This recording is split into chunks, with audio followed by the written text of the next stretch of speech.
Hi students. So இன்னைக்கு நம்ம பார்க்க போற act the Payment of Gratuity Act 1972. Okay.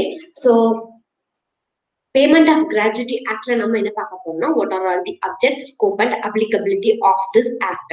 So Payment of Gratuity Act 1972. Okay. So first introduction. Gratuity அப்படின்ற வேர்டை வந்து நம்ம எந்த வேர்ட்ல இருந்து நம்ம டிரைவ் பண்ணோம்னா லத்தீன் வேர்ட்ல இருந்து டிரைவ் பண்ணோம்டா. ஸோ கிராட்டிடியூஸ் அப்படின்ற ஒரு வேர்ட்ல இருந்து டிரைவ் பண்ண வார்த்தை தான் கிராஜுவிட்டி. ஸோ கிராஜுவிட்டி அப்படின்றது வந்து என்ன அப்படின்னா, ஒரு கம்பெனில ஒரு எம்ப்ளாயி ஒர்க் பண்றாரு. ஸோ அவர் வந்து தன்னோட டெர்மினேஷன் அப்போ அவரோட சர்வீஸ் வந்து அவர் டெர்மினேட் பண்றாரு. மேபி ரிட்டையர்மெண்ட்னாலயோ இல்ல சூப்பர் ஆனுவேஷன்னாலயோ இல்ல அவரே ரிசைன் பண்ணிக்கிட்டாங்க, இல்ல சர்வீஸ் வந்து டெர்மினேட் ஆயிடுச்சு, இல்ல வந்து அவங்களுக்கு ஏஜ் ஆயிடுச்சு, இல்ல எதனாவது ஒரு ரீசனால அவங்க ஒர்க்ல வந்து நின்னுட்டாங்க அப்படின்னா, சோ அவங்களோட பாஸ்ட் பர்ஃபார்மன்ஸ், பாஸ்ட் சர்வீசஸ்க்கு அவங்களுக்கு கொடுக்குற ஒன் ஆஃப் தி கிஃப்ட் தான் வந்து என்ன அப்படின்னா கிராஜுவிட்டி அப்படின்னு சொல்லி சொல்லுவாங்க. ஸோ அவங்களோட சர்வீஸ்க்கு கம்பெனி கொடுக்குற ஒரு பிரைஸ், ஒரு அப்ரைசல் வந்து கிராஜுவிட்டி அப்படின்றாங்க. Okay, this is old age retiral social security benefit. So அப்ப இது வந்து என்ன அப்படின்னா எம்ப்ளாயினுடைய லைஃப்னுடைய செக்யூரிட்டிக்கு ஆஃப்டர் அவருடைய ஒர்க் ரெசிக்னேஷனுக்கு அப்புறமா அவரோட ஒரு செக்யூரிட்டிக்காக கொடுக்குற ஒரு of the benefit. A lump sum is payable in consideration of past service rendered by the employee. So அவர் பாஸ்ட்ல இந்த கம்பெனிக்கு கொடுத்த சர்வீஸ்க்காக ஒரு lump sum அமௌண்ட் வந்து அவர் கொடுக்குறாங்க. அந்த அமௌண்ட்டுக்கு பேர் தான் gratuity amount. The gratuity of relief to the retired employment or the family of employee who dies during his service. So அப்போ அவரோட சர்வீஸ்லயே மேபி ஒர்க் பண்ணிட்டு இருக்கும் போதே இறந்து போயிட்டாருன்னா கூட அவருக்காகவோ இல்ல அவரோட ஃபேமிலிக்கோ வர ஒன் ஆஃப் தி ரிலீஃப் ஃபண்டா கூட நம்ம பார்க்கலாம். ஸோ அப்போ இந்த பர்பஸ்க்காக வந்த ஆக்ட் தான் payment of gratuity act 1972. Okay, the act was amended from time to time. இந்த ஆக்ட வந்து ஒரு வருஷமா அமெண்ட் பண்ணிக்கிட்டே இருப்பாங்களா. நீ டாக்ஸேஷன்ல பார்த்த அப்படின்னா கிராஜுவிட்டி அமௌண்ட் வந்து ஒரு இயருக்கு மாறிக்கிட்டே இருக்கும். So to carry out the provisions of the act, central government made the payment of gratuity act 1972 came into force with effect from 16 September 1972. So the central government வந்து இந்த ஆக்ட வந்து ப்ரொவைட் பண்ணாங்க. So இந்த ஆக்ட் கிராஜுவிட்டி ஆக்ட் எப்ப இருந்து applicable ஆச்சு அப்படின்னா 1972 16 செப்டம்பர்ல இருந்து போர்ஸ்க்கு வந்தது. Okay, the next object of this act. The act உடைய object என்ன அப்படின்னு சொல்லி பார்த்தோம் அப்படின்னா, so the provide for a scheme for the payment of gratuity of employees engaged in factory, mine, oil field, plantations, ports, railway company, shops, other establishment for matter connected therein with incidental thereto. So இந்த mine, factory, companies, railways, port இதுல எல்லாம் work பண்ற எம்ப்ளாயீஸ்க்கு நம்ம கொடுக்குற one of the amount தான் வந்து என்ன அப்படின்னா கிராஜுவிட்டி. மேபி இந்த ஃபேக்டரி, மைன், இந்த எஸ்டாப்ளிஷ்மெண்ட் கம்பெனிஸ்ல ஒர்க் பண்றாங்க 10 எம்ப்ளாயீஸ் இருக்கலாம், இல்ல 10 or more 20 or more employees தான் இருக்கலாம். ஸோ 10 or more பர்சன்ஸ் அப்படிங்கும்போது with aid of power, more than 20 அப்படிங்கும்போது without aid of power. Okay, the next எப்போ பேமெண்ட் ஃபோர்ஸ் அப்படின்னா 16 செப்டம்பர் 1972. இம்பார்ட்டன்ட் டெஃபினிஷன்ஸ் கொடுத்துருக்காங்க. அப்ராப்ரியேட் கவர்மெண்ட் அப்படின்னா கிராஜுவிட்டி ஆக்ட் படி appropriate government, AG அப்படின்னா யாரு அப்படின்னா செக்ஷன் 2A டிஃபைன் பண்ணது அப்ராப்ரியேட் கவர்மெண்ட். ஸோ எஸ்டாப்ளிஷ்மெண்டா இருந்தா, இஃப் இட் இஸ் எஸ்டாப்ளிஷ்மெண்ட் அப்படின்னா control of the central government will be the appropriate government. இல்ல branches more than one stateல இருக்கு அப்படின்னா so then the central government establishment having branches in more than one state, ஒரு ஸ்டேட்டுக்கு மேல இருக்கு அப்படிங்கிறது சென்ட்ரல் கவர்மெண்ட் தான். Factory belonging under the control of the central government, central government கீழே இயங்குற ஃபேக்டரியா இருந்தாலும் central government is appropriate government. Suppose mine, oil field, ரயில்வேயா இருந்தா சென்ட்ரல் கவர்மெண்ட். இந்த கேஸ் எல்லாம் இல்லாம மற்ற கேசஸ்லாம் state government is appropriate government. So ஒண்ணு அந்த எஸ்டாப்ளிஷ்மெண்ட் சென்ட்ரல் கவர்மெண்ட் கீழே இருக்கு, இல்ல ஒண்ணுக்கும் மேற்பட்ட ஸ்டேட்ல வந்து அதோட பிரான்ச்சஸ் இருக்கு. ஒரே ஸ்டேட்ல இருக்கு அப்படின்னா அந்த ஸ்டேட் கவர்மெண்ட் தான் அப்ராப்ரியேட் கவர்மெண்ட். ஒண்ணுக்கு மேல ஸ்டேட்ல வந்து கம்பெனிஸ் வச்சிருக்காங்கன்னா சென்ட்ரல் கவர்மெண்ட். இல்ல சென்ட்ரல் கவர்மெண்டோட டைரக்ட் கண்ட்ரோல் கீழே இருக்கு, இல்ல இது வந்து மைன், ஆயில் ஃபீல்ட், ரயில்வே கம்பெனியா இருக்குன்னா கண்டிப்பா central government is appropriate government. மற்ற கேசஸ்ல state government will be considered as appropriate government. Next, the term employee. Employee வந்து செக்ஷன் 2 சப்செக்ஷன் E வந்து டிஃபைன் பண்ணுதுன்னா the act defines the term employee as a person other than apprentice. So அப்ப கண்டிப்பா apprentice வந்து இங்க employee எடுத்துக்க மாட்டாங்க. The person who is employed for wages, okay, maybe employment terms எக்ஸ்பிரஸ்டாவும் இருக்கலாம், இம்ப்ளைடாவும் இருக்கலாம். அதாவது ஓரலாவும் இருக்கலாம், இல்ல வந்து அக்ரிமெண்ட் வைஸாவும் இருக்கலாம். இது எனி கைண்ட் ஆஃப் ஒர்க் மேனுவலாவும் இருக்கலாம், இல்ல in connection with factory, mine, oil field, plantation, port, railway, shops, other establishment which this act is apply. But does not include any person who holds a post under the central government. So அப்போ இந்த definition கீழே employee அப்படின்ற definition கீழே யாரெல்லாம் வரமாட்டாங்க அப்படின்னா central government, state government employees வந்து இதுக்கு கீழே வர மாட்டாங்க. They do not include under the concept of employees. Okay.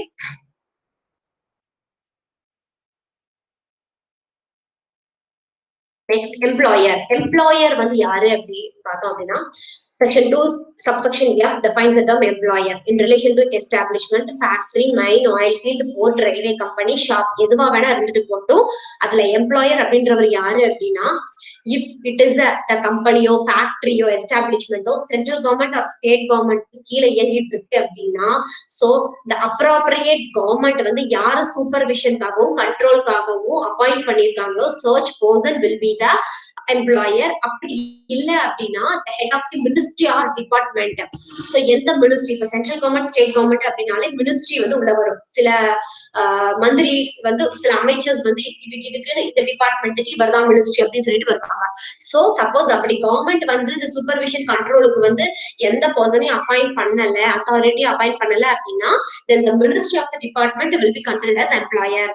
இல்ல லோக்கல் அத்தாரிட்டி அந்த மாதிரி எதனாவது இருக்கு அப்படின்னா யாரு கையில வந்து கண்ட்ரோல் இருக்கோ person authority for supervision, the person who is authorized for the supervision is the employer. அப்படி யாரையும் அப்பாயிண்ட் பண்ணல அப்படின்னா chief executive officer, CEO, the local authority உடைய CEO வந்து employer. in any other caseல மற்ற கேசஸ்ல இப்போ ஒன்னு சென்ட்ரல் கவர்மெண்ட், ஸ்டேட் கவர்மெண்டா இருந்தா மினிஸ்ட்ரி ஆஃப் தி டிபார்ட்மெண்ட் இல்ல பர்சன் அப்பாயிண்டட் டு சூப்பர்வைஸ், இல்ல லோக்கல் அத்தாரிட்டியா இருந்தா அதே மாதிரி பர்சன் அப்பாயிண்டட் டு சூப்பர்வைஸ் ஒரு authority, otherwise chief executive officer of the local authority. இந்த ரெண்டு கேஸ்லயுமே அவங்க வரல அப்படிங்கும்போது the person whose ultimate control over the affairs of the establishment, so the கம்பெனியினுடைய, ஃபேக்டரியினுடைய, ஆயில் ஃபீல்டுடைய, பிளான்டேஷன், போர்ட், ரயில்வே கம்பெனியினுடைய அல்டிமேட் கண்ட்ரோல் யார் கையில இருக்கோ சர்ச் person is entrusted as employer. அப்படி இல்ல அப்படின்னா மேனேஜர், மேனேஜிங் டைரக்டர் அது என்ன நேம் நம்ம வச்சுக்கிறோமோ அவங்க கையில அல்டிமேட் கண்ட்ரோல் இருந்தா he is termed as employer பண்ணலாம். Okay, the next the term family. ஃபேமிலியில யாரெல்லாம் இன்க்ளூட் ஆவாங்க அப்படின்னா எதுக்காக இங்க ஃபேமிலி வருது அப்படின்னா மேபி சர்வீஸ்ல இருக்கும் போது நான் ரிட்டையர் ஆயிட்டேன் அப்படின்னா நான் ரிசீவ் பண்ணிக்கிறேன். என்னோட வேலை வந்து நான் ரிசைன் பண்ணதுக்கு அப்புறமா, டெர்மினேட் பண்ணதுக்கு அப்புறமா கிராஜுவிட்டி அமௌண்ட் நான் ரிசீவ் பண்ணல. மேபி சர்வீஸ்ல இருக்கும் போது நான் இறந்துட்டேன் அப்படின்னா என்னோட ஃபேமிலி தான் என்னோட கிராஜுவிட்டி அமௌண்ட் ரிசீவ் பண்ணுவாங்க, யாரும் நாமினேட் பண்ணணும் அவங்க. சோ அப்ப இந்த ஃபேமிலின்றதுக்குள்ள யாரெல்லாம் வரலாம் அப்படின்னா இப்போ நான் வந்து ஒரு ஃபீமேல் எம்ப்ளாயி அப்படின்னு வச்சுக்கிட்டோம் அப்படின்னா என்னோட ஹஸ்பண்ட், என்னோட குழந்தைங்க, என்னோட அம்மா அப்பா, ஹஸ்பண்டுடைய அம்மா அப்பா இவங்க எல்லாம் உள்ள வருவாங்க.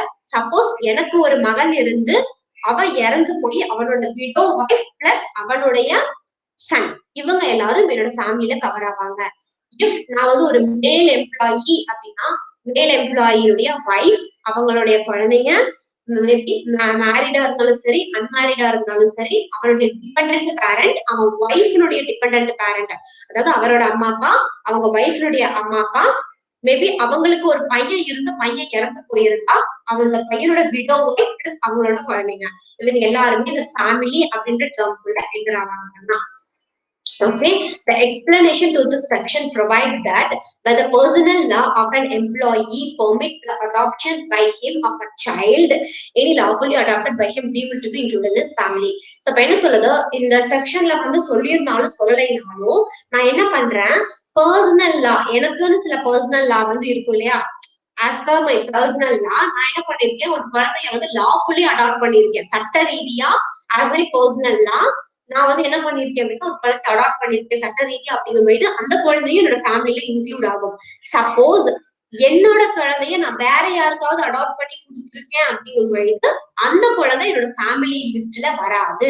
ஓகே, தென் ரூல் 5 வந்து என்ன சொல்லுது அப்படின்னா a notice under provision to subclass 2 of class H of section 2 shall be informed D and sent a triplicate by the employee to the employer.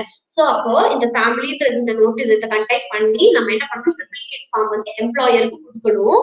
So அவர் என்ன பண்ணுவாரு, அந்த ரெசிப்ட் ரெக்கார்ட் பண்ணி ஒரு காப்பியை வந்து அவர் என்ன பண்ணுவாரு, எம்ப்ளாயிக்கு ரிட்டர்ன் பண்ணிட்டு செகண்ட் காப்பியை கண்ட்ரோலிங் அத்தாரிட்டிக்கு அனுப்பிடுவாங்க. Okay, section 5(2) provides that employee may withdraw a notice. So அவங்க இந்த ஃபேமிலி ரிலேட்டடா கொடுத்த நோட்டீஸ் என்ன பண்ணிக்கலாம், வித்ட்ரா கொடுக்கலாம். Like giving another notice in duplicate form E. Form ல வந்து ஃபர்ஸ்ட் வந்து ஃபார்ம் D ல வந்து இதோட ஃபேமிலி அப்படின்னு சொல்லிட்டு ஒரு நோட்டீஸ் கொடுக்கலாம். நெக்ஸ்ட் கொடுத்த நோட்டீஸை நான் என்ன பண்ணலாம், ரிட்டர்ன் வாங்கிக்கலாம் ட்ரிப்ளிகேட் ஃபார்ம். அதே மாதிரி ஃபார்ம் ல வந்து எம்ப்ளாயருக்கு வந்து அதே சேம் ப்ரொசீஜர்ஸ் ஃபாலோ பண்ணி ஃபார்ம் ல வந்து நான் ரிப்ளை பண்ணி அனுப்பலாம். Next retirement. ரிட்டையர்மெண்ட் அப்படின்னா என்ன அப்படின்னா, அது termination of service of employee.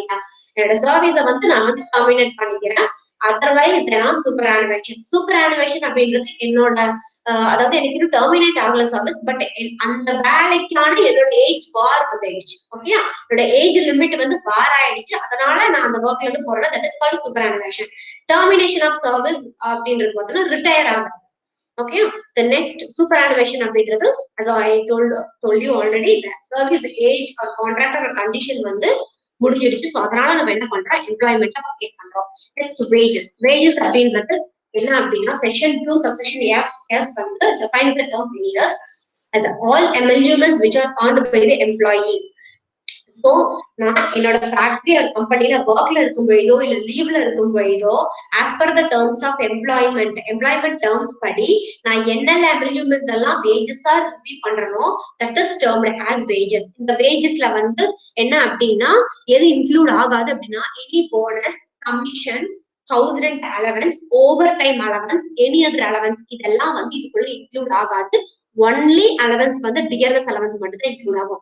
அப்போ to find out the amount of gratuity கண்டுபிடிக்கிறதுக்கு நம்மளோட வேஜஸ் எவ்வளவுன்னு தெரியணும். அப்ப அந்த வேஜஸ்ல எதெல்லாம் இன்க்ளூட் ஆகும்னா, basic wages plus DRS allowance மட்டும் இன்க்ளூட் ஆகும், வேற எதுவுமே இன்க்ளூட் ஆகாது. Next continuous service. So from continuous service அப்படின்னா என்ன அப்படின்னா, section 2A deals with the continuous service. So அப்படின்னா என்ன மேம் continuous service அப்படின்னா, ஒரு எம்ப்ளாயி கிராஜுவிட்டி ரிசீவ் பண்ணணும் அப்படின்னா he should be in continuous service for 5 years. 5 வருஷம் கண்டிப்பா அந்த ஃபேக்டரியிலயோ இல்ல வேற எஸ்டாப்ளிஷ்மெண்ட்லயோ ஷாப்லயோ வந்து கண்டினியூஸ் சர்வீஸ்ல இருந்திருக்கணும் அப்படின்னு சொல்லி சொல்லுவாங்க. அப்ப அந்த கண்டினியூஸ் சர்வீஸ்னா என்ன அப்படின்னு பார்த்தோம் அப்படின்னா, அன்இன்டரப்டட் சர்வீஸா இருக்கணும். அதாவது நம்ம ஒர்க் போனதுல எந்த இன்டரப்ஷனும் நடந்திருக்க கூடாது, கண்டினியூஸா நம்ம சர்வீஸ்ல இருந்திருக்கணும். அப்படி இல்ல அப்படிங்கும்போது சம்திங் அங்க இன்டரப்ஷன்ஸ் நடந்திருக்கு அப்படின்னா அது எப்படி இருக்கலாம் அப்படின்னா, interruption may on account of sickness, எனக்கு உடம்பு சரியில்லாம போயிருக்கலாம், ஆக்சிடென்ட் லீவ், நெக்ஸ்ட் நான் வேலைக்கு வராம போயிருக்கலாம். இந்த கேஸ் ஆஃப் எதனாவது standing orders, rules and regulations வந்து கொடுத்துருக்காங்க, அதனால நான் அன்னைக்கு வந்து வராம போயிருக்கலாம். கம்பெனில நீங்க வரக்கூடாது சொல்லி ஆஃப்ல ஸ்ட்ரைக் ஆஃப் அந்த மாதிரி கொடுத்துருக்கும் போது as per the standing orders and rules and regulations absence from duty.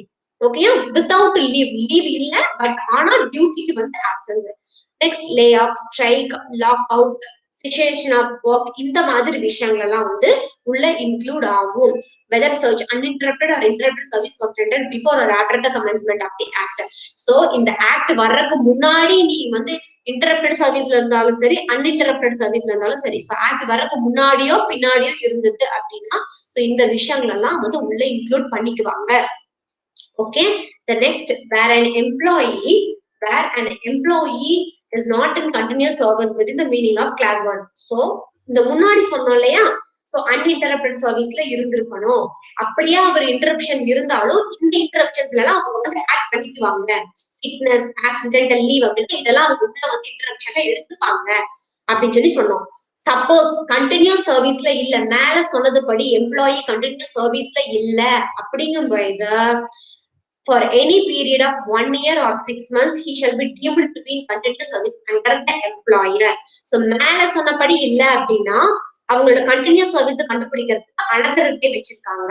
So 1 year பீரியட்லயோ அல்லது 6 monthலயோ he shall be in continuous service for the period எப்படி அப்படின்னு பார்த்தோம் அப்படின்னா, so 1 year எடுத்துக்கிட்டேன் அப்படின்னா அந்த 1 yearல preceding 12 calendar monthsல ஓகே the employer வந்து 190 daysக்கு குறையாம work வந்திருக்காரு அப்படின்னா he is said to be in continuous service. so the 190 days case வந்து யாருக்கெல்லாம் அப்ளைனா மைன்ல work பண்றவங்களுக்கும், so employment employee who works in establishment works for less than 6 days in a week. 6 நாளைக்கு கம்மியா ஒரு establishment வந்து இயங்குது, அதாவது வீக்லி ஒரு 5 நாள் 4 நாள் ஓகேயா.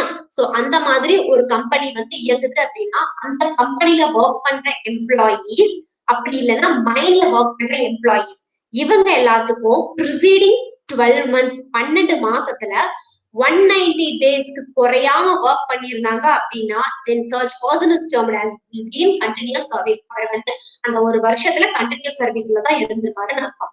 சப்போஸ் இதுவே ஒரு கம்பெனி 6 நாளைக்கு மேல ஒர்க் ஆகிற company plus other factory other establishment, mine இல்லாம இந்த ஆயில் ஃபீல்டு, ரயில்வே, ஃபேக்டரி இந்த மாதிரி விஷயங்களுக்கெல்லாம் 240 days 12 மாசத்துல அதாவது 365 நாள்ல அவங்க என்ன பண்ணிருக்கணும், 240 daysக்கு மேல work பண்ணிருந்தாங்கன்னா then the person is said to be in continuous service. ஓகேயா.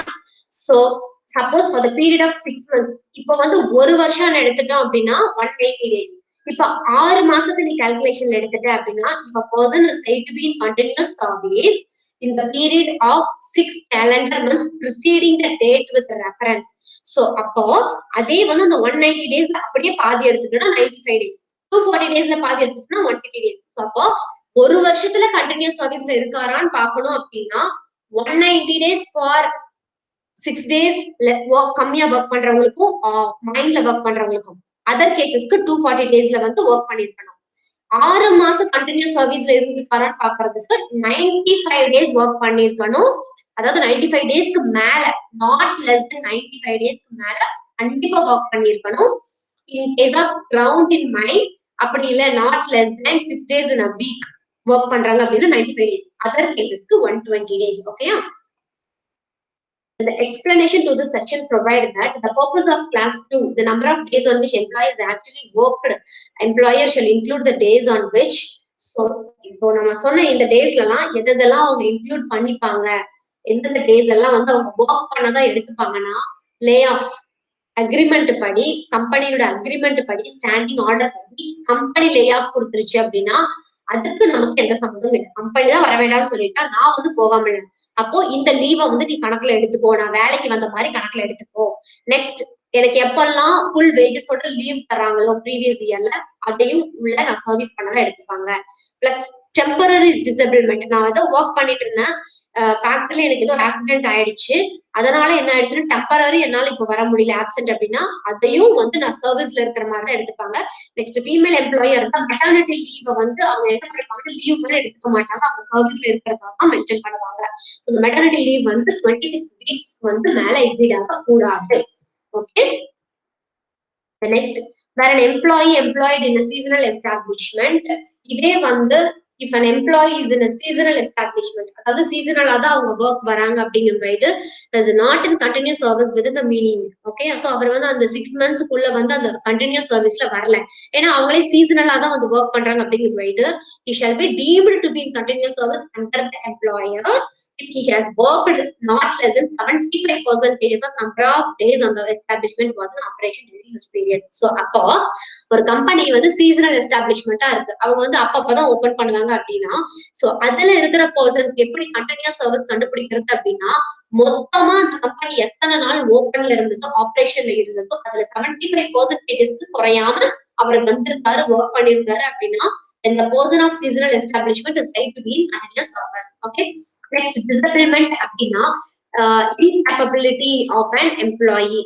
சோ நம்மளோட எதனாவது ஒரு டிசீஸ்னாலயோ இல்ல ஒரு ஆக்சிடென்ட்னாலயோ முன்னாடி நம்ம நல்லா ஒர்க் பண்ணிட்டு இருந்தோம், பட் இப்போ வந்து ஏதோ சம்திங் சடன் ஆக்சிடென்ட் இன் கம்பெனி, அதனால என்னால வந்து ஒர்க் பண்ண முடியாம போச்சுன்னா is டெர்ம்ட் as disablement.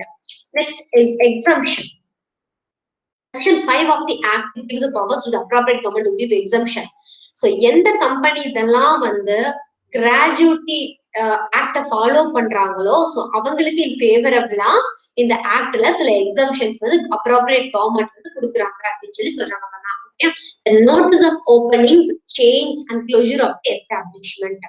So rule 3 provides that within 30 days of rules becoming applicable to an establishment, a notice in form A shall be submitted to the employer to the controlling authority of the area. So இந்த establishment வந்து நான் ஆரம்பிக்க போற கம்பெனிக்கு வந்து எப்பொழுது இந்த rules applicable ஆகுதோ அதுல இருந்து 30 நாளைக்குள்ள நான் என்ன பண்ணணும், கண்ட்ரோலிங் அத்தாரிட்டிக்கு ஃபார்ம் ஏல வந்து ஒரு நோட்டீஸ் அனுப்பணும். பிகாஸ் எஸ்டாப்ளிஷ்மெண்ட் நான் ஓபன் பண்ணிட்டேன் அப்படின்னு சொல்லிட்டு. ஃபார்ம் டி வந்து எதுக்கு அப்படின்னா கண்ட்ரோலிங் அத்தாரிட்டி கிட்ட எம்ப்ளாயர் வந்து சப்மிட் பண்ணணும் within 30 days the name change in name address employer nature of the business. So வந்து எதனாவது சேஞ்சஸ் பண்றாங்க, இப்போ வந்து அட்ரஸ் மாத்துறேன், நான் எம்ப்ளாயர் நேம் சேஞ்ச் ஆகுது, நேச்சர் ஆஃப் பிசினஸ் மாத்துறேன் அப்படிங்கும்போது என்ன பண்ணணும்னா எம்ப்ளாயர் ஃபார்ம் பில வந்து கண்ட்ரோலிங் அத்தாரிட்டிக்கு அனுப்பணும் வித்தின் 30 days. அந்த சேஞ்சஸ் நடக்கிறதுல இருந்து 30 days குள்ள அனுப்பணும். வேற employer intend to close down the business, பிசினஸை மூடுறதுக்கு நான் வந்து பாத்துட்டு இருக்கேன் அப்படின்னா எப்போ வந்து க்ளோஸ் பண்ணணும்னு இன்டென்ஷன் எடுத்தனும் அதுக்கு முன்னாடி 60 daysக்கு முன்னாடி அட்லீஸ்ட் ஃபார்ம் சில வந்து கண்ட்ரோலிங் அத்தாரிட்டிக்கு நான் இந்த மாதிரி என்னோட பிசினஸ் நான் க்ளோஸ் பண்ண போறேன் அப்படின்னு சொல்லிட்டு நோட்டீஸ் அனுப்பணும். ஸோ ஃபர்ஸ்ட் வந்து ஃபார்ம் ஏ வந்து எதுக்காக அப்படின்னா அப்ளிகேஷன் வந்து நம்ம அவங்களுக்கு அனுப்பணும், சப்மிட் பண்ணணும் ஃபார்ம் ஏ. ஃபார்ம் பி வந்து எதுக்காக அப்படின்னா எனி சேஞ்சஸ். ஃபார்ம் சி வந்து என்ன, closure of the establishment. Form A வந்து ஓபன் பண்றதுக்கு. Next display of notice. Already நம்ம சொன்ன மாதிரி rule 4 provides that the employer shall display conspicuously a notice at near the main entrance of the establishment in bold letters of the English. The majority of the employees know the language specifying the name of the officer with the designation authorized by the employer to receive on his behalf notice under the act of the rules.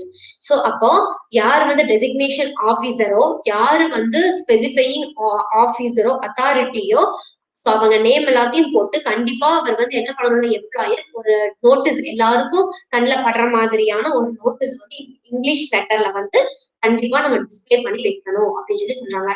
Next payment of gratuity. Section 4 subsection 1 provides that gratuity shall be payable to an employee on the termination of his employment. So அப்போ not less than 5 yearsக்கு குறையாம ஒருத்தர் வந்து continuous சர்வீஸ்ல work பண்ணிருக்காங்க, 5 வருஷத்துக்கு குறையாம one person will be in continuous service for not less than 5 years அப்படின்னா so அவரோட எம்ப்ளாய்மெண்ட் டெர்மினேட் ஆகும்போது he is liable to pay is payable for the gratuity. So அப்போ அந்த 5 years வந்து எதுக்குன்னா மேபி ஆன் சூப்பர் அனிமேஷனா இருக்கட்டும், ரிட்டையர்மெண்டா இருக்கட்டும், ரெசிக்னேஷனா இருக்கட்டும், ஒரு டெத் ஆர் டிசபிள்மெண்டா இருக்கட்டும், இந்த எல்லா கேசஸ்லயுமே அவரோட எம்ப்ளாய்மெண்ட் டெர்மினேட் ஆனதுக்கு அப்புறமா is payable gratuity. Okay, then the continuous service அப்படின்றது வந்து என்ன அப்படின்னா shall not necessary.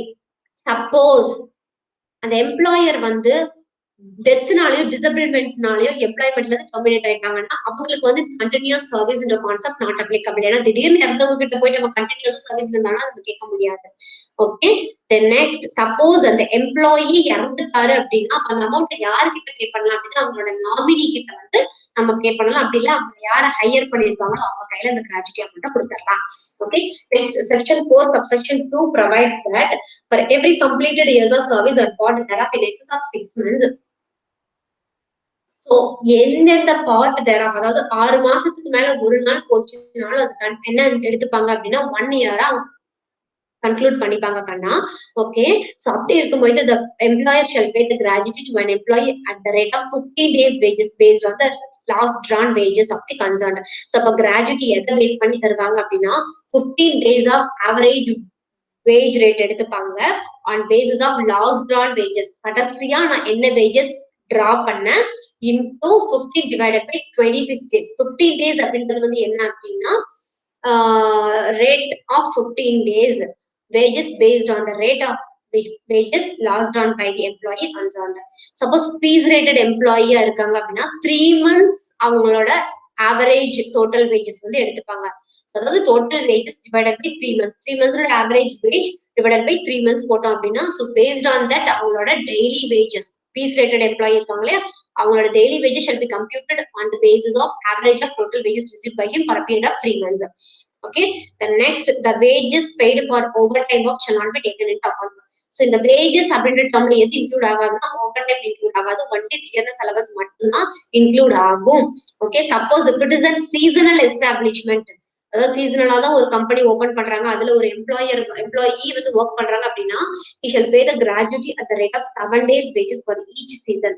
ஒரு சீசனுக்குமே 7 நாளுக்கான வேஜஸ் பேஸ் பண்ணி அவங்களுக்கு கிராஜுவிட்டி பே பண்ணுவாங்க. சோ செக்ஷன் 4 சப்செக்ஷன் 3 வந்து என்ன சொல்லுது அப்படின்னா amount of gratuity pay to the employee shall not exceed 20 months wages. So அப்போ எந்த எம்ப்ளாயியா இருக்கட்டும் அவனுக்கு நம்ம பே பண்ணக்கூடிய கிராஜுவிட்டி அமௌண்ட் வந்து அவனுடைய 20 மாசம் வேஜஸ் எக்ஸீட் ஆக கூடாது. சோ அப்ப நவ் பிரசன்ட்ல வந்து மேக்ஸிமம் கிராஜுவிட்டி எவ்வளவு கொடுக்கலாம் அப்படின்னு சொல்லியிருக்காங்க அப்படின்னா 20 lakhs வரைக்கும் gratuity can be payable maximum. Okay, அது மேல போக கூடாது. Next section 4 subsection 4 provides that for the purpose of computing the gratuity payable to an employee who is employed after his disablement on reduced wages, his wages for the period preceding disablement shall be taken to be the wages received by him.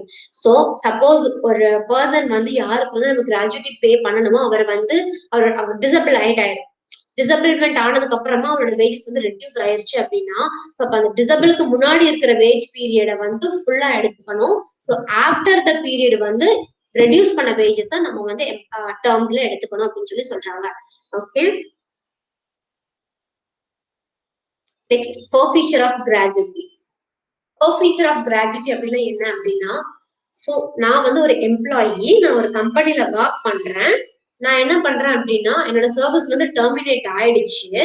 But ஆனா என்னன்னா என்னோட wilful ஒமிஷன்னாலையும் என்னோட நெக்லிஜென்ஸ்னாலையும் நான் என்ன பண்ணிட்டேன், நான் terminate ஆகும்போது கம்பெனிக்கு ஏதோ ஒரு டேமேஜோ ஒரு லாஸோ கொடுத்துட்டேன், ப்ராப்பர்ட்டி டிஸ்ட்ராக்ட் பண்ணிட்டேன், எம்ப்ளாயோட ப்ராப்பர்ட்டியை லாஸ் ஆக்கிட்டேன், ஏதோ ஒண்ணு பண்ணிட்டேன் அப்படின்னா சோ எந்த அளவுக்கு நான் டேமேஜ் லாஸ் என்னால அவனுக்கு நடந்திருக்கோ அந்த எக்ஸ்டென்ட் அமௌண்ட் கம்மி பண்ணிட்டு மிச்ச அமௌண்ட் தான் கொடுப்போம். So this is called forfeiture of gratuity. ஓகேங்களா?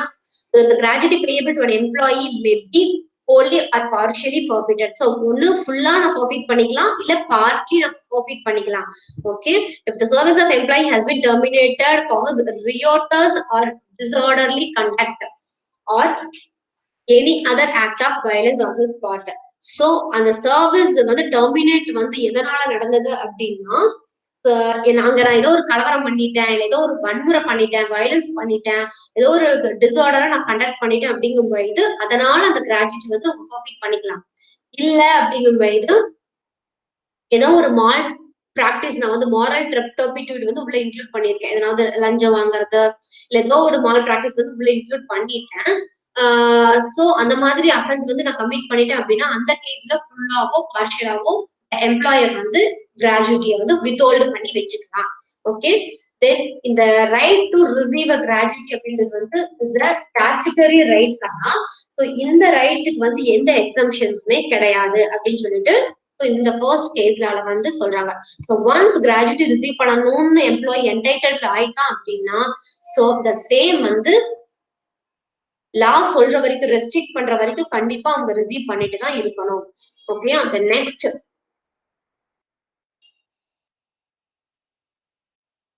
எல்லாமே கேஸ் லாஸ். சோ இந்த கேஸ்ல என்ன சொல்றாங்க அப்படின்னா PP Kapur versus Union of India, it was held that so right to receive a gratuity வந்து statutory right. ஓகேயா, இது வந்து எம்ப்ளாயர் விருப்பப்பட்டு கொடுக்கறதெல்லாம் கிடையாது, statutory central government state government rule போட்டிருக்காங்க, அதுபடி கொடுக்கறது. சோ அப்போ the appellant was not charged with nor was given an opportunity that this gratuity would be withheld as a measure of punishment. So என்ன பண்ண முடியாது அப்படின்னா அந்த appellant வந்து நான் அவனுக்கு பனிஷ்மெண்ட் கொடுக்குறேன் அப்படின்ற பேர்ல வந்து நான் அதை வித்ஹோல்டு பண்ணி வைக்க முடியாது. Okay, no provisions of law has been brought to our notice under which President is empowered to withhold the gratuity as well after the retirement of the measurement of punishment. Therefore, the order to withhold the gratuity as a measure of penalty is obviously illegal and devoid of jurisdiction. So, even President empower பண்ணாலும் gratuity withhold பண்ணணும் empower பண்ணாலும் கூட penalty போடுறன்ற பேர்ல gratuity நான் withhold பண்ணி வைக்கிறது illegal, இல்ல வந்து டிவாய்ட் ஆஃப் ஜூரிஸ்டிக்ஷன் அப்படின்னு சொல்லி சொல்றாங்க கண்ணா.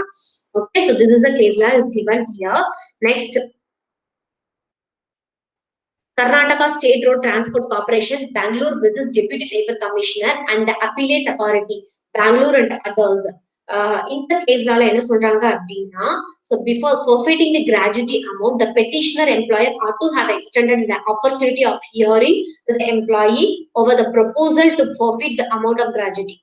Even otherwise, the statutory provision of forfeit of gratuity when constructed strict, the petitioner corporation was required to prove before the controlling authority the extent of damage or cause. Suppose வந்து நான் already சொன்னாங்க பெனால்டின்ற பேர்ல வந்து gratuity withhold பண்ணக்கூடாது. அப்படி even அவன் வந்து கிராஜுவிட்டியை forfeit பண்ணி வைக்கிற மாதிரி இருந்தா அவன் என்ன பண்ணணும் அப்படின்னா கண்ட்ரோலிங் அத்தாரிட்டி ஒரு பெட்டிஷன் வந்து போடணும்.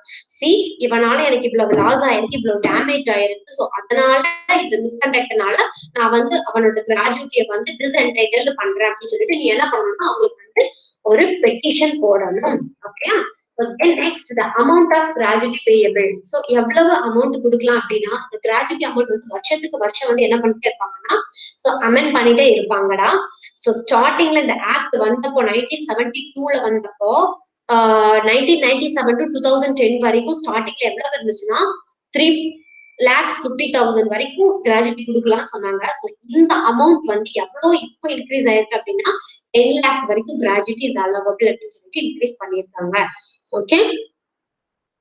Next the formula for calculation கொடுத்திருக்காங்க. So lost on wages into 50 divided by 26. This 26 stands for 26 days in a month. So 4 Sundays relieve பண்ணிட்டு 26 days கொடுத்திருக்காங்க. It completed years of services. Okay. If the gratuity is 1 month is taken as 26 days. Yeah. Next nomination. Nomination எதுக்காக அப்படின்னா நான் இல்ல அப்படின்னா எனக்கு அப்புறமா யாரு ரிசீவ் பண்ணுவாங்க அந்த கிராஜுவிட்டி அமௌண்ட்டை, மேபி என்னோட டெத்துக்கு அப்புறமா அது யாரு ரிசீவ் பண்ணுவாங்க அப்படின்றதுக்காக வைக்கிறது தான் அந்த நாமினேஷன். ஸோ செக்ஷன் 6 வந்து deals with nomination of the employee. So அப்போ each employee was completed 1 years of services shall make nomination. So யாரெல்லாம் நாமினேஷன் பண்ணலாம், எல்லாருமே பண்ணலாமா அப்படின்னு அப்படி கிடையாது. யாரெல்லாம் ஒர்க்ல ஜாயின் பண்ணி 1 year ஆச்சோ such person is eligible for making a nomination. Okay. Then he may distribute the amount of gratuity payable to come under the act amongst more than one nominee. So அப்ப என்ன பண்ணலாம் அப்படின்னா ஒரு nominee தான் appoint பண்ணணும் அப்படி கிடையாது, more than one nominee appoint பண்ணலாம். ஸோ அவங்க கிட்ட வந்து அந்த அமௌண்ட் கிராஜுவிட்டி அமௌண்ட் வந்து டிஸ்ட்ரிபியூட் பண்ணலாம். ஓகே. சப்போஸ் நான் நாமினேஷன் பண்ற டைம்ல எனக்கு ஃபேமிலி இருக்கு அப்படின்னா கண்டிப்பா என்னோட ஃபேமிலியில 1 or more members of the family நான் நாமினேஷன்ல அப்பாயிண்ட் பண்ணணும். ஓகேயா. சோ எனக்கு நான் நாமினேஷன் பண்ணும்போது எனக்கு ஃபேமிலி இருந்துச்சு, ஆனா நான் ஃபேமிலி இல்லாம வேற ஒரு மெம்பரை நான் அப்பாயிண்ட் பண்ணிருக்கேன் அப்படின்னா that will be void. ஒருவேளை நீ நாமினேஷன் பண்ணும்போது உனக்கு வந்து ஃபேமிலி கிடையாது, நீ சிங்கிளா தான் இருக்க அப்படிங்கும்போது you can make nomination in favour of any person. Suppose நீ சப்சிக்வெண்டா அந்த நாமினேஷனுக்கு அப்புறமா உனக்கு கல்யாணம் ஆயிடுச்சு, உனக்கு ஒய்ஃப் வந்துட்டாங்க அப்படின்னா அகைன் அந்த நாமினேஷனை கேன்சல் பண்ணிட்டு உன்னோட ஃபேமிலி மெம்பர்ஸ் வந்து நீ உங்களுக்குள்ள நாமினேஷனை எம்ப்ளாய் பண்ணிக்கணும் அப்படின்னு சொல்லி சொல்றாங்க. Okay. Then a nomination is subject to above be modified by an employee at any time. So nomination என்ன பண்ணலாம், prescribed formula prescribed mannerல நோட்டீஸ்ல வந்து எழுதி நான் என்னோட நாமினேஷனை நான் மாத்திக்கிறேன், நான் வேற பர்சன் அப்பாயிண்ட் பண்ணிக்கிறேன்னு சொல்லிட்டு you can tell your intention to do. Okay. Next, if a nominee predeceases the employee, the interest of nominee shall revert the employee who shall make a fresh nomination. So அப்போ nominee என்ன பண்றாரு, employee கிட்ட முன்மொழிகிறாரு, இல்ல நீங்களே இருந்துக்கோங்க reward பண்ண சொல்லி எம்ப்ளாயிக்கு ஃபேவரா வந்து ரிவார்ட் பண்ண சொல்லி கேட்கறாங்க அப்படிங்கிறது. ஸோ அதுவும் ரெஸ்பெக்ட் ஆஃப் சோஷி இன்ட்ரெஸ்ட்ல பிரெஸ்கிரைப்டு ஃபார்ம்ல வந்து ஃப்ரெஷ் நாமினேஷன் போட்டுக்கலாம். Okay. So every nomination fresh nomination alteration இது எல்லாமே வந்து என்ன அப்படின்னா எம்ப்ளாயருக்கு கண்டிப்பா சென்ட் பண்ணணும். டு கீப் சேஃப் கஸ்டடிக்காக கண்டிப்பா அவரும் வச்சுப்பாரு. ஓகே. சோ நான் என்ன நாமினேஷன் ஆல்டர் பண்ணாலும் சரி, மாத்தினாலும் சரி, இல்ல யாரையாவது நான் புதுசா நாமினேட் பண்ணாலும் சரி, கண்டிப்பா வந்து இது நான் யாருக்கு இந்த இன்ஃபர்மேஷன் கொடுக்கணும்னா எம்ப்ளாயிக்கு இன்ஃபர்மேஷன் கொடுத்தே ஆகணும். The next section 6 subsection 1 provides that a nomination shall be submitted in duplicate by personal service by the employee after taking proper receipt or by sending through the registered post acknowledgement to the employer. So அந்த nomination form வந்து duplicate form எடுத்து ஒன்னு personal சர்வீஸ்ல நம்ம கொண்டுட்டு போய் கொடுக்கணும். அப்படி இல்லை அப்படின்னா ப்ராப்பர் ரெசிப்ட் எடுத்ததுக்கு அப்புறமா ரெஜிஸ்டர்ட் போஸ்ட்ல அக்னாலஜ்மெண்டா எம்ப்ளாயருக்கு அனுப்பணும். Okay. So in case of an employee who is already in employment for a year more than the date of commencement of these rules, suppose இந்த இந்த ஆக்ட் கமெண்ட்ஸ் ஆகிறதுக்கு முன்னாடியே நான் 1 இயர் ஆர் 1 இயருக்கு மேல நான் எம்ப்ளாய்மெண்ட்ல இருக்கேன் அப்படின்னா, ஸோ ஃப்ரம் 90 days அந்த டேட்ல இருந்து கமென்ஸ்மெண்ட் ஆன டேட்ல இருந்து 90 daysக்குள்ள நான் என்ன பண்ணலாம், அவங்களுக்கு வந்து நாமினேஷன் நோட்டீஸ கொடுக்கலாம். அப்படி இல்ல, இப்பதான் நான் வந்து என்னோட 1 இயர் சர்வீஸ வந்து நான் வந்து இந்த கமென்ஸ்மெண்ட்டுக்கு அப்புறமா கம்பெனி ஆக்ட் ஆரம்பிச்சதுக்கு அப்புறமா இப்பதான் 1 இயரோட சர்வீஸ் முடியுது அப்படின்னா, so already 13 days 1 year complete ஆனதுல இருந்து 30 நாளைக்குள்ள வேணா நான் வந்து இந்த நாமினேஷனை தாக்கல் பண்ணலாம். ஸோ நாமினேஷன் எந்த ஃபார்ம்னா ஃபார்ம் எஃப் பண்ணலாம். Shall be accepted by the employer after the specified period. If it is filed with a reasonable grounds for delay, ஒருவேளை அந்த 30 நாள் இல்ல 60 நாள் இல்லாம ஏதோ ஒரு காரணங்களால அந்த 30 நாளைக்குள்ளயோ 60 நாளைக்குள்ளயோ என்னால அந்த நாமினேஷன் ஃபார்மை தாக்கல் பண்ண முடியல அப்படின்னா, ஸோ மேபி ரீசனபிள் கிரவுண்ட்ஸ் வந்து அந்த டிலே, எதனால அந்த டிலே ஆச்சுன்றதுக்கு சில ரீசனபிள் steps வந்து இருக்கணும். Okay, the next rule 6 subsection 2 provides that within 30 days of receipt of nomination in form F, the employer shall get the service particulars of the employee as mentioned in the form of nomination verified with reference to the records of establishment and written to the employee. So அப்ப பத்தி 90 within the 30 days என்ன பண்ணணும் அப்படின்னா, employee பத்தின particulars details வந்து அவங்க வந்து வாங்கிக்கணும். ஸோ அகைன் ரிட்டர்ன் வந்து அந்த ரெக்கார்ட்ஸ் யாருக்கு நம்ம அனுப்புறோம்னு எம்ப்ளாயிக்கு வந்து கொடுத்துடணும். Duplicate forming nomination form F வந்து டூப்ளிகேட் ஃபார்ம் எடுத்துக்கணும். 2 ஃபார்ம் இருக்கணும். அதுல ஒண்ணு வந்து எம்ப்ளாயர் அட்டஸ்ட் பண்ணி அவர் ஆத்தரைசேஷன் பண்ணி அவர் ஒண்ணு வச்சுக்கணும். Next token of recording nomination வந்து employer and other copy of nomination shall be recorded. Okay,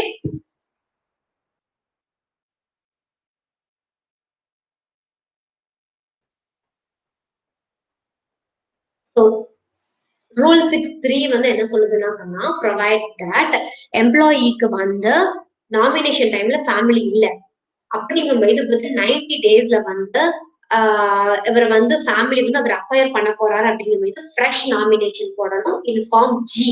okay, form ஜில வந்து நம்ம என்ன பண்ணணும்னா, எம்ப்ளாயருக்கு சார் நான் வந்து நாமினேஷன் பண்ணும்போது எனக்கு ஃபேமிலி இல்ல, இப்போ 90 நாளைக்குள்ள எனக்கு ஃபேமிலி வந்துடுச்சு, நான் ஃப்ரெஷ் நாமினேஷன் போட்டுக்கிறேன், என்னோட ஃபேமிலி மெம்பர்ஸை நான் உள்ள வந்து நான் அப்ளை பண்ணிக்கிறேன் அப்படின்னு சொல்லிட்டு ஃப்ரெஷ் நாமினேஷன் போடுறது. Okay, next shall apply mutandis அப்படின்னு சொல்றாங்க. இந்த வேர்டுக்கு என்ன அர்த்தம் அப்படின்னா, ஸோ நம்மளுக்கு நீட்ஃபுல்லான சேஞ்சஸ், நமக்கு என்ன சேஞ்சஸ் தேவையோ அந்த சேஞ்சஸ வந்து நம்ம சொல்லி அவங்களுக்கு வந்து ஃபார்ம் ஜில வந்து எம்ப்ளாயருக்கு நோட்டீஸ் அனுப்பலாம்.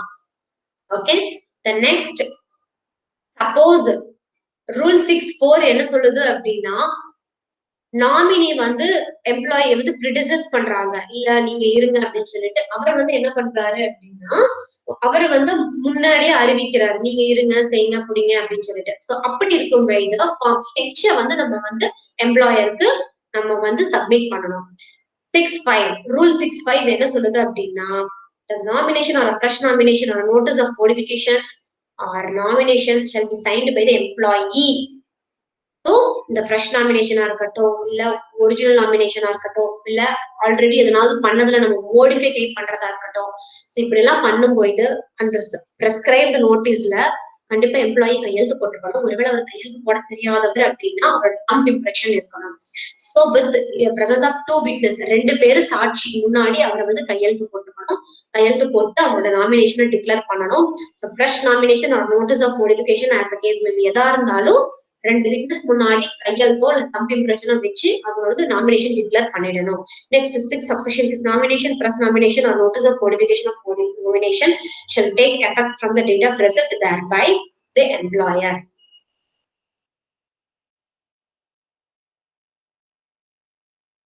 Next கண்ணா, determination of amount of gratuity. அதாவது ஒரு எம்ப்ளாயி இருக்காருன்னா அவர் சர்வீஸ்ல இருந்து டெர்மினேட் ஆகுறாரு அப்படின்னா அவருக்கு எவ்வளவு அமௌண்ட் ஆஃப் கிராஜுவிட்டி வந்து நம்ம பே பண்ணணும் அப்படின்றத வந்து டிட்டர்மைன் பண்றதுக்கு ஸோ செக்ஷன் 7 வந்து எதை ப்ரொவைட் பண்ணுது அப்படின்னு பார்த்தோம் அப்படின்னா, so procedures for determining the amount of gratuity, section 7. Okay, so as soon as the gratuity becomes payable, employer shall whether the employee made an application or not determine the amount of gratuity. So எவ்வளவுக்கு சீக்கிரம் வந்து எனக்கு gratuity amount வந்து payable ஆகுதோ அவ்வளோ நான் employee வந்து எனக்கு கிராஜுவிட்டி கொடுப்பாதீங்கன்னு சரி அப்ளிகேஷன் போட்டாலும் சரி போடலைனாலும் சரி கிராஜுவிட்டி பிகம்ஸ் பேயபிள் அப்படின்னு வந்துட்டாலே கண்டிப்பா எம்ப்ளாயர் வந்து எவ்வளவு அமௌண்ட் கொடுக்கணும் அப்படின்றத வந்து அவர் வந்து டிட்டர்மைன் பண்ணி வச்சிருக்கணும். சோ இவர் என்ன பண்ணணும் அப்படின்னா யாருக்கு நம்ம கிராஜுவிட்டி பே பண்ணணுமோ எந்த எம்ப்ளாயிக்கு நான் கிராஜுவிட்டி பே பண்ணணுமோ அவங்களுக்கு ஒரு நோட்டீஸ் அனுப்பணும்.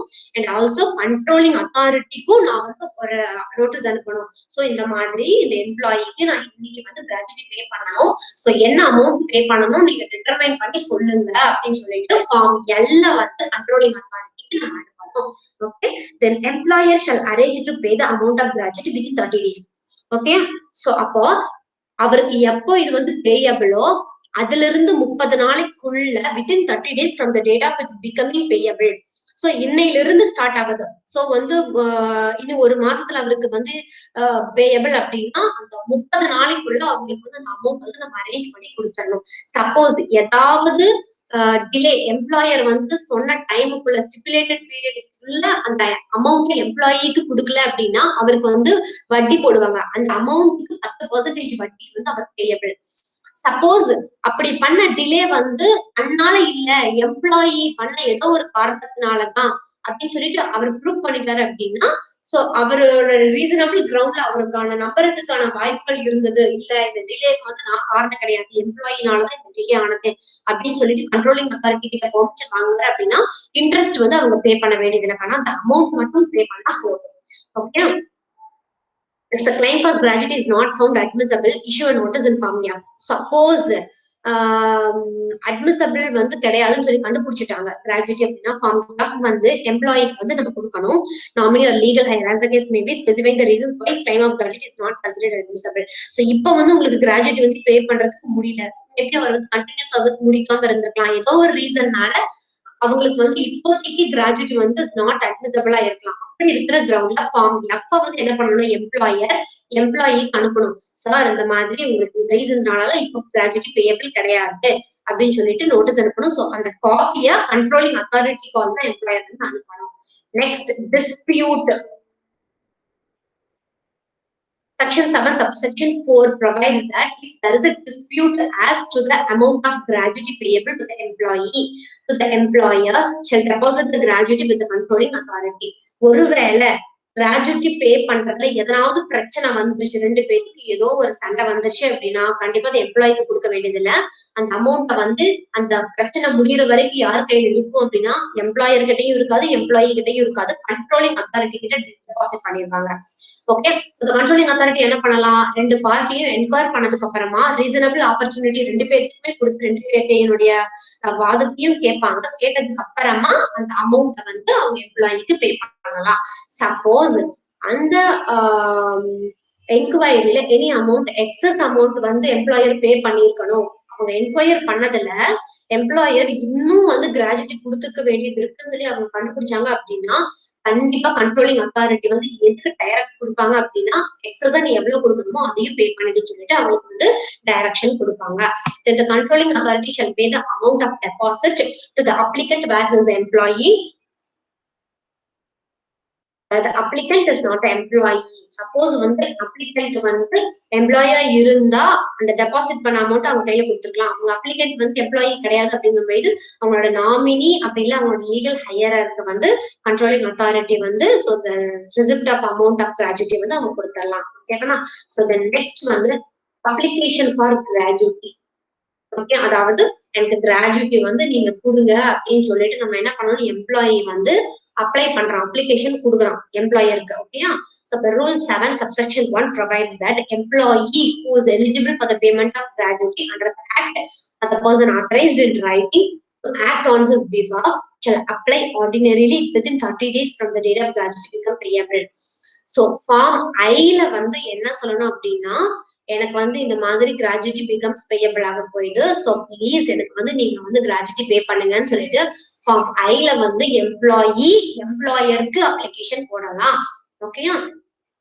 மேபி ஒருவேளை என்னோட சூப்பர் அனுவேஷன் டேட் தெரியும், நான் எப்போ வேலையில இருந்து ரிசைன் பண்ண போறேன், ரிட்டையர்மெண்ட் ஆக போறேன்னு தெரியும் அப்படின்னா, சோ அந்த டேட் தெரிஞ்சும் அப்படின்னா அந்த டேட்ல இருந்து 30 டேஸ்க்குள்ள வந்து 30 டேஸ் ஆஃப் சூப்பர் அனுவேஷன் ஒரு ரிட்டையர்மெண்ட்ல வந்து என்ன பண்ண அப்படின்னா எம்ப்ளாயி வந்து அப்ளை பண்ணலாம் எம்ப்ளாயர் கிட்ட. ஓகே.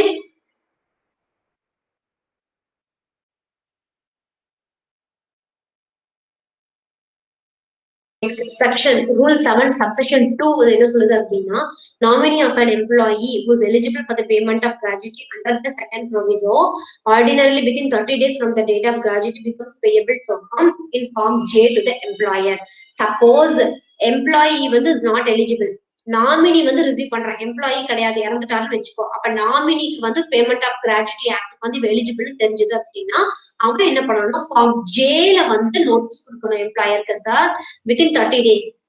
ஓகே, எப்போ கிராஜுவிட்டி பேயபிள் ஆகுதோ அதுல இருந்து 30 நாளைக்குள்ள என்ன பண்ணணும் அப்படின்னா நான் வந்து ஒரு நோட்டீஸ் கொடுக்கணும் ஃபார்ம் ஜேல. Okay, if I'm a nominee அப்படின்னா செக்ஷன் 7 சப்செக்ஷன் 3 வந்து என்ன அப்படின்னா நான் நாமினியும் கிடையாது எம்ப்ளாயி கிடையாது, லீகல் ஹையரா இருக்கேன், என்னோட எம்ப்ளாயினுடைய லீகல் ஹையரா இருக்கேன்.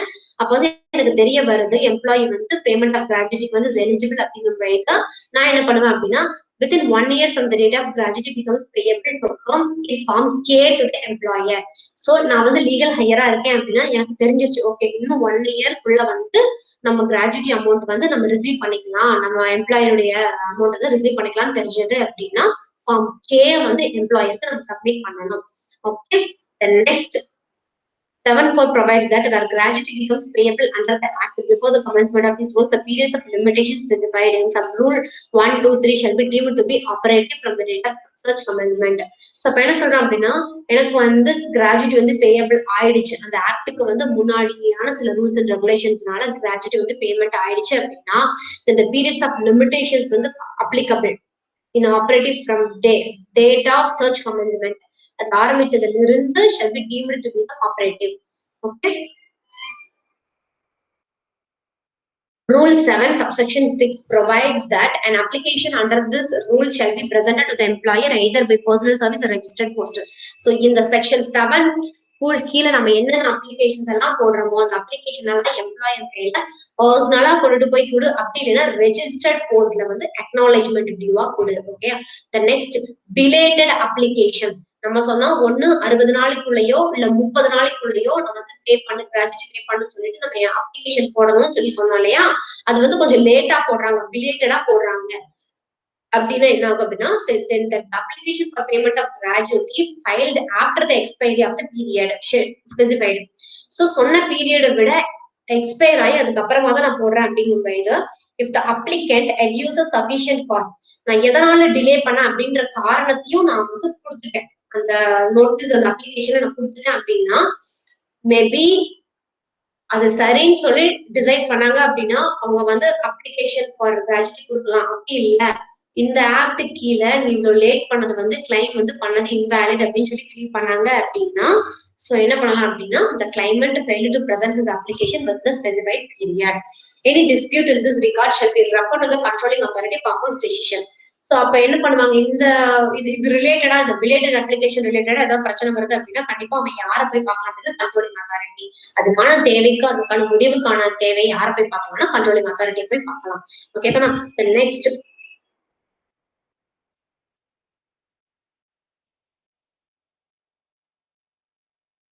notice for payment of gratuity. Okay, so within 15 days of receipt of such application under Rule 7 for the payment of gratuity, the employer shall 15 நாளைக்குள்ள அவரு அப்ளிகேஷன் ரிசீவ் பண்ணதுல இருந்து எம்ப்ளாயி கிட்ட இருந்து சார் என்னோட கிராஜுவிட்டி பிகம்ஸ் பேயபிள், எனக்கு வந்து gratuity பே பண்ணுங்க அப்படின்னு ஒரு அப்ளிகேஷன் எம்ப்ளாயி போட்டிருப்பான். அந்த அப்ளிகேஷனை ரிசீவ் பண்ணதுல இருந்து 15 நாளைக்குள்ள எம்ப்ளாயர் என்ன பண்ணணும் அப்படின்னா ஃபார்ம் எல்ல லீகல் அப்ளிகண்ட்டையோ அவங்களோட ஹையரையோ நாமினேஷனையோ ஸ்பெசிஃபை பண்ணி அமௌண்ட் ஆஃப் கிராஜுவிட்டியும் ஃபிக்ஸ் பண்ணி என்ன பண்ணணும் அப்படின்னா 13th day after the date of receipt of application not less than 13th day 13 நாளைக்கு மேல போகாம அதுக்குள்ள அந்த பேமெண்ட்டை நான் கொடுத்துறேன், notice for payment of gratuity. Okay, the claim for gratuity is not found admissible, issue a notice in form M to the applicant of employee. legal higher specific this is why claim of gratuity is not considered admissible. So அப்போ claim of gratuity வந்து உங்களுக்கு வந்து admissible கிடையாது, உங்களுக்கு வந்து gratuity நம்ம இப்போதைக்கு பே பண்ண முடியாதுன்னு எம்ப்ளாயர் ஃபீல் பண்றாரு. சோ அது வந்து கரெக்டா இருக்கும் பட்சத்துல ஃபார்ம் எம் வந்து நம்ம என்ன பண்ணணும் அப்படின்னா எம்ப்ளாயிக்கு ஒரு அப்ளிகேஷன் கொடுக்கணும். மேபி அவருக்கோ இல்ல அவரோட நாமினிக்கோ அவரோட லீகல் ஹையருக்கோ சார் இந்த மாதிரி காரணங்களால உங்களுக்கு இன்னும் வந்து அட்மிசபிள் ஆகல கிராஜுவிட்டி அப்படின்னு சொல்லிட்டு நோட்டீஸ் கொடுக்கணும். சோ இந்த நோட்டீஸ் நம்ம யாருக்கும் என்டோஸ் பண்ணி அனுப்பணும் அப்படின்னா கண்ட்ரோலிங் அத்தாரிட்டிக்கு ஒரு நோட்டீஸ் அனுப்பணும். Okay. In case of the payment of gratuity is due to be made in the employer's office, the date fixed for the purpose of in the notice in form L under class 1 subrule 1 shall be refixed by the employer in written application in this behalf made by the payee explaining why it is not possible for him to be present in person on the date of specified. ஒருவேளை இந்த case of payment வந்து எம்ப்ளாயரோட ஆபீஸ்ல தான் நாங்க கொடுப்போம், நாங்க வந்து டைரக்டா பர்சனலா உங்களுக்கு பே பண்றோம்னு சொல்லும் போது ஒரு டேட் பிக்ஸ் பண்ணி கொடுத்துடுறாங்க. சொன்ன டேட்ல அவரால் வர முடியல அப்படிங்கும் போது ஏன் வர முடியல எதனால வர முடியல எக்ஸ்பிளைன் பண்ணி ஸ்பெசிஃபைடு டேட்ல வந்து அவங்களுக்கு ஃபார்ம் எல்ல வந்து நம்ம notice அனுப்பிடணும். Okay, if the claimant of gratuity is a nominee or legal hire அப்படின்னா the employer may ask for such witness. ஒருவேளை எம்ப்ளாயி ரிசீவ் பண்ணல கிராஜுவிட்டிய அவரோட நாமினேஷனோ இல்ல லீகல் ஹையரோ ரிசீவ் பண்றாங்க அப்படின்னா அப்ப எம்ப்ளாயர் என்ன பண்ணலாம் அப்படின்னா நீங்க தான் அவங்களோட நாமினி, நீங்க தான் அவங்களோட லீகல் ஹையர்னு சொல்லிட்டு எனக்கு ப்ரூவ் பண்ணுங்கன்னு சொல்லிட்டு ஒரு விட்னஸ் கேட்கலாம். ஓகேயா?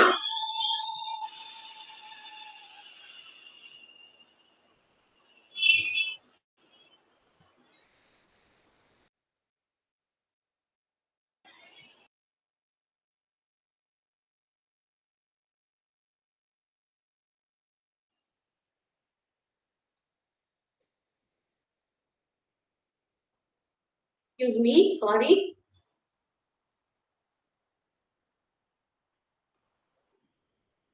ஸோ அப்ப என்ன பண்ணுவாங்க அப்படின்னா அவங்களுக்குன்னு ஒரு டைம் லிமிட் ஸ்பெசிஃபை கொடுத்துருவாங்க. இந்த டேட்குள்ள நீங்க என்ன பண்ணணும் அப்படின்னா உங்களோட ஐடென்டிட்டி உங்களோட மெயின்டெனபிலிட்டி எல்லாம் எடுத்துட்டு நீங்க எனக்கு விட்னஸ் கொடுக்கணும், நீங்க தான் வந்து எம்ப்ளாயருடைய லீகல் ஹையரா நீங்க தான் நாமினி சொல்லிட்டு பிகாஸ் நம்பாம யார் கையிலையும் தூக்கி அவ்வளவு அமௌண்ட்டை கொடுத்துட முடியாது இல்லையா?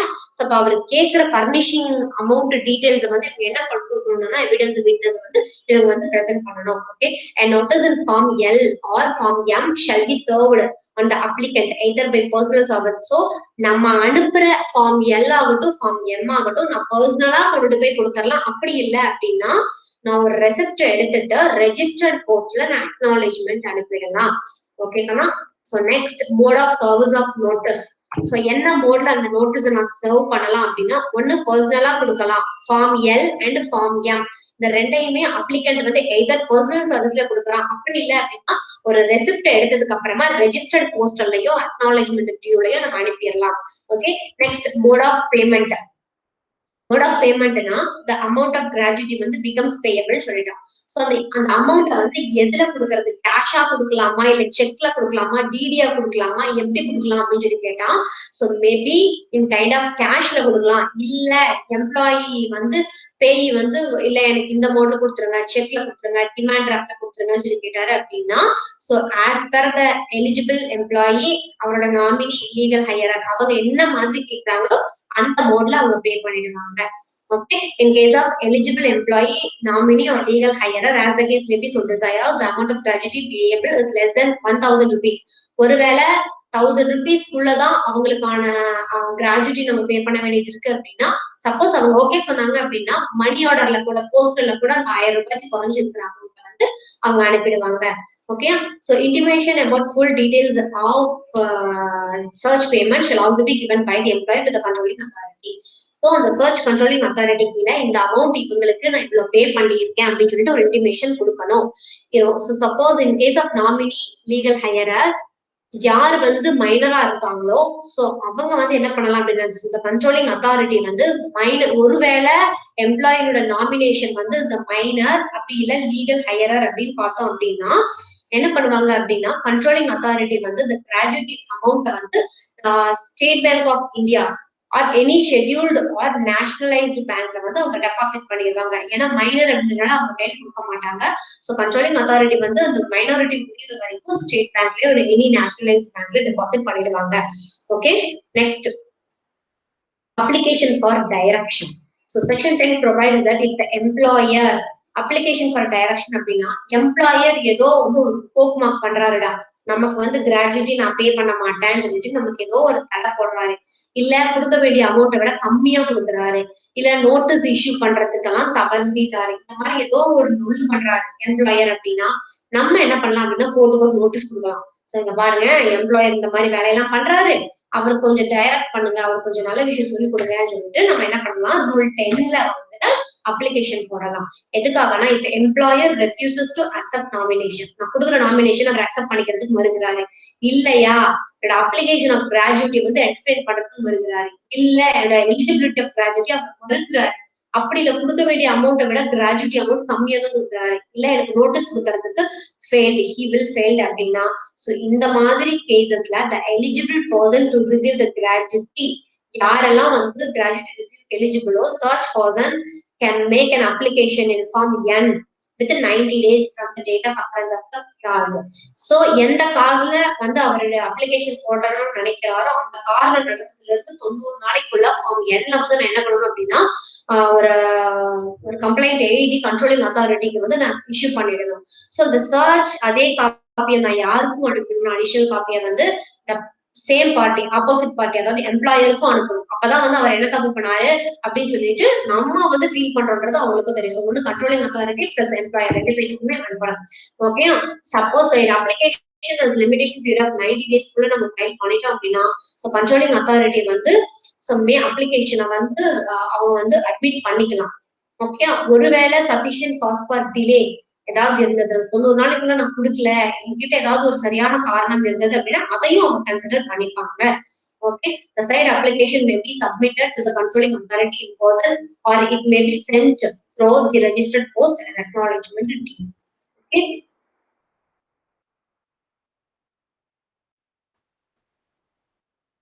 So next, from the direction of issued by the authority, இதுல இருந்து we will see next session kana. So application for direction வரைக்கும் முடிஞ்சிருக்கு.